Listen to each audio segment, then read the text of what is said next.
ក្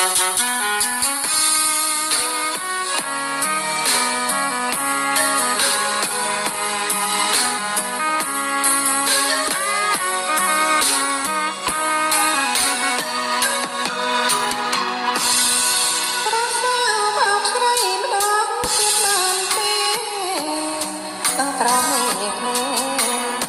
តែជួនទាំងទេអត់ព្រឺកាយានៅទីមួយអត់មិនដែលស្គាល់ខ្ញុំធ្លាប់យល់ឡើយពាក្យថាដំបងខ្ញុំភានស្រាប់បានចេះដល់ត្រណៃគុំស្រីរំទុំរូបរាងសង្ហាដល់អណាមានតែចន្លោះត្រង់ណាហើយព្រៀបដល់ជាទេវតាមកពីឋានសួគ៌ចាំមកជួបស្រីតែបាត់នេះអូនរាវស្រហាអូតែបងអត់ទេសអូនស្ដាប់ប្រាប់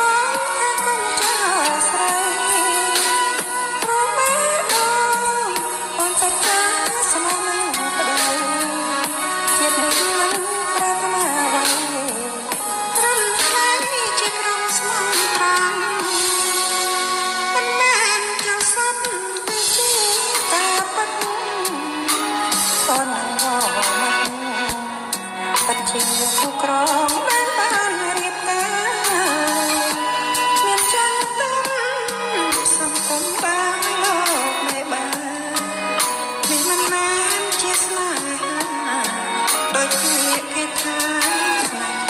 ហា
អូននឹងក៏មក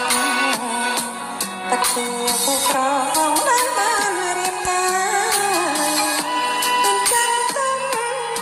សង្គមដែលលោកមេបានមានមិនមែនជាស្នេហាដោយគេថា